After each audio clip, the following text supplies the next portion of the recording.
আসসালামু আলাইকুম everyone, মুজিদাস cooking চ্যানেলে তোমাদের সবাইকে স্বাগত জানাই। আজকে আমি তোমাদের সাথে শেয়ার করব সবজি খিচুড়ি, তাও আবার রাইস কুকারে। তো খেতে অসম্ভব। তো তোমরা ভিডিওটা প্রথম থেকে শেষ পর্যন্ত দেখবে আমি কিভাবে খিচুড়িটা বানাবো। তো খিচুড়ি বানানোর জন্য এখানে আমি কিছু ছোলা ভিজিয়ে রেখেছিলাম সারা রাত। আনিয়ে নিয়েছি এখানে টমেটো কুচি, নিয়ে নিয়েছি ছোটো ছোটো করে লাউ কুচি, নিয়ে নিয়েছি বাঁধাকপি। তোমরা যেটাই সবজি, সব রকমের সবজি তোমরা দিতে পারো। তো এখন আমি সব সবজিগুলো বা ছোলাগুলো একবারে ভালোভাবে জল দিয়ে ধুয়ে নিব। তো তোমাদের কাছে অনুরোধ রইল, যারা আমার ভিডিওটা প্রথম থেকে শেষ পর্যন্ত দেখবে, আশা করি ভালো লাগবে। ভালো লাগলে অবশ্যই লাইক কমেন্ট শেয়ার করতে ভুলবে না। তো যারা আমার নতুন বন্ধু, তাদেরকে অনুরোধ রইল আমার চ্যানেলটা সাবস্ক্রাইব করে অবশ্যই পাশে থাকবে। তো দেখো আমি এখন সবজিগুলো ভালোভাবে ধুয়ে একটা থালায় উঠিয়ে নিব। তো এইভাবে তোমরা একবার হলো বানিয়ে দেখবে, খেতে অসম্ভব মজার। তো দেখো আমি এখানে সবজিগুলো উঠিয়ে নিয়ে নিয়েছি।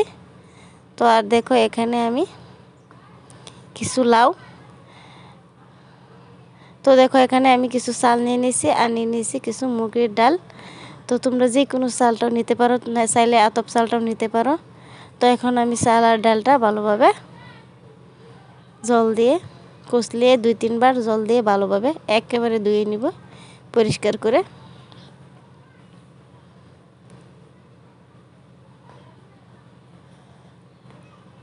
তো দেখো আমি ধোয়া হয়ে গেছে, ধুয়ে নিয়েছি। তো এখানে দেখো আমি রাইস কুকারে তো খিচুড়িটা বানাবো, সেই জন্য আমি একটা রাইস কুকারের হাঁড়িতে জল দিয়ে আমি রাইস কুকারে বসিয়ে ঢাকনা দিয়ে এটাকে আমি অল্প গরম করে নিব।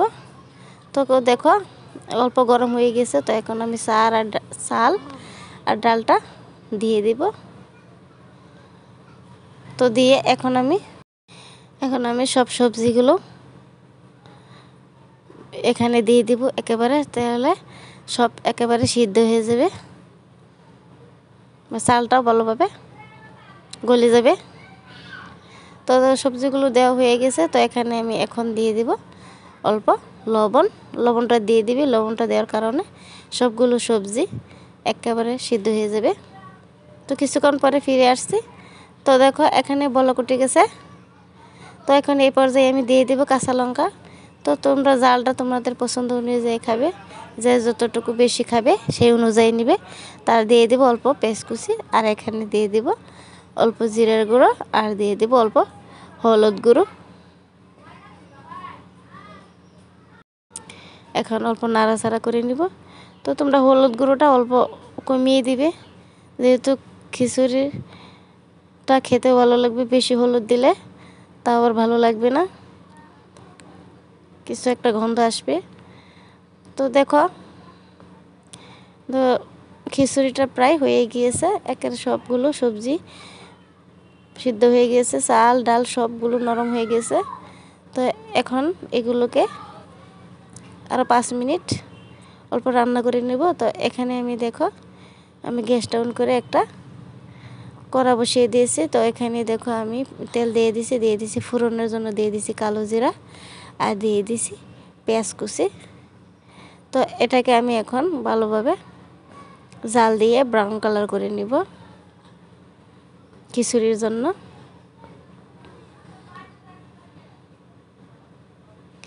তো আমি এইভাবে নাড়াচাড়া করে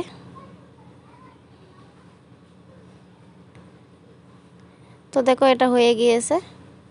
তো এখন এটাকে আমি খিচুড়ির মধ্যে ঢেলে দিব। তো দেখো আমি এখানে এটা ঢেলে দিব।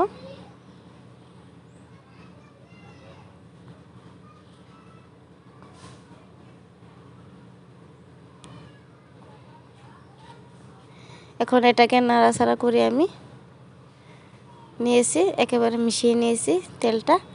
আর এখন দিয়ে দিব ধনে পাতা কুচি। তো তোমরা ধনে পাতাটা অবশ্যই দিবে, খেতেও অসাধারণ লাগে। তো দেখো আমি দেওয়া হয়ে গেছে। তো এখন আমি এটাকে 5 মিনিট জাল করে নেব 5 মিনিট। রান্না করে নিলেই খিচুড়ি রেডি। ইফতারের জন্য এটা বানিয়ে খাবে, খুব খেতে অসাধারণ লাগে। তো দেখো আমি এটা খিচুড়িটা এখন একটা বাটিতে আমি পরিবেশন করে নেব, অল্প নামিয়ে নিব। একবার হলো বানিয়ে দেখবে। সুস্থ থাকবে, ভালো থাকবে। পরবর্তী ভিডিওর জন্য অপেক্ষা করবে। আল্লাহ হাফিজ।